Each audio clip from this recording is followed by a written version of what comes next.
Halo kawan cuan, untuk bahas berita forex hari ini, aku akan bahas mengenai hasil dari data PPI dan juga data retail sales terbaru Amerika Serikat yang dirilis semalam, serta apa dampak dari kedua data ini. Nah, sebelumnya disclaimer on ya, ini hanyalah hasil analisa fundamental aku dan bukan saran trading, sehingga resiko trading tanggung masing-masing ya. Semalam, data inflasi, yaitu data PPI, atau Producer Price Index dan juga data retail sales terbaru dari Amerika Serikat itu dirilis. Pertama, kita bahas terlebih dahulu mengenai data PPI ya kawan cuan. Jadi, data PPI merupakan data yang mengukur tingkat inflasi dari sisi produsen. Terbalik dengan CPI yang mengukur inflasi dari sisi konsumen. Untuk PPI, per bulannya atau month on month untuk bulan Oktober itu menunjukkan angka minus 0,5%.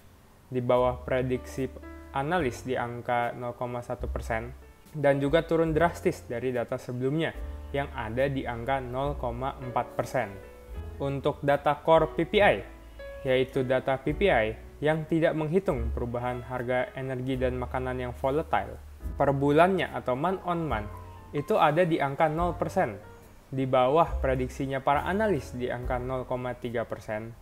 Dan juga turun dari data sebelumnya yang ada di angka 0,2%. Berlanjut ke data retail sales per bulannya atau month on month untuk bulan Oktober itu menunjukkan angka minus 0,1% atau dalam kata lain turun sebanyak 0,1% yang berada di atas prediksinya para analis di angka minus 0,3%, namun tetap turun jauh dari data sebelumnya yang ada di angka 0,9%.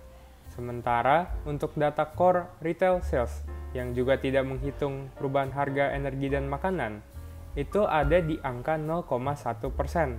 Di atas prediksinya para analis di angka minus 0,2%, namun sama seperti data retail sales, itu turun cukup dalam dari data sebelumnya yang ada di angka 0,8%. Data retail sales Amerika Serikat yang turun ini menggambarkan kalau rakyat Amerika Serikat itu mulai mengurangi aktivitas belanjanya yang kedepannya dapat mendorong inflasi di Amerika Serikat untuk terus turun.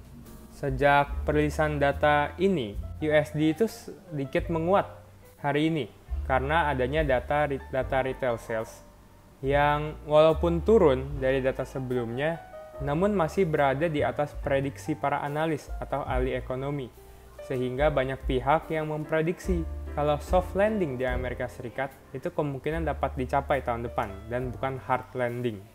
Namun, tentunya masih akan ada banyak faktor-faktor di depan yang dapat mengubah hal ini. Walau begitu, secara keseluruhan, kedua data ini, yaitu data PPI dan retail sales ini semakin membuat para analis dan pelaku pasar yakin kalau The Fed itu sudah benar-benar selesai dengan siklus kenaikan suku bunganya dan tidak akan ada lagi kenaikan suku bunga di meeting FOMC bulan Desember, terutama karena inflasi itu terus turun.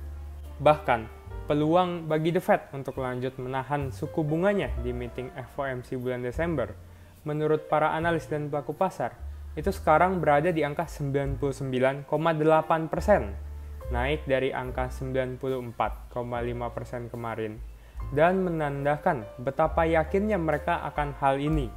Dan hal ini tentu juga dapat mendorong USD untuk mulai melemah ke depannya, sembari menanti data inflasi lainnya, yaitu Core PCE, yang sering dijadikan acuan inflasi utama oleh The Fed dalam menilai inflasi di Amerika Serikat. Itulah bahas berita forex hari ini kawan cuan. Jadi bagaimana nih kawan cuan dengan adanya data CPI di hari Selasa dan juga PPI dan retail sales kemarin, sebenarnya bisa kita lihat kalau inflasi di Amerika Serikat itu mulai turun dan juga aktivitas belanja para warga Amerika Serikat juga mulai menurun. Nah, apakah ini akan membuat The Fed akhirnya tidak akan menaikkan suku bunga lagi dan menjadi akhir dari siklus kenaikannya? Coba berikan prediksimu nih di kolom komentar di bawah ini ya kawan cuan. Oh ya, selain itu jangan lupa juga untuk tekan tombol subscribe agar kamu tidak ketinggalan episode bahas berita forex berikutnya. Dan juga follow aku di IG dan juga di TikTok di @rw_beritaforex. Terima kasih dan sampai jumpa di lain waktu kawan cuan.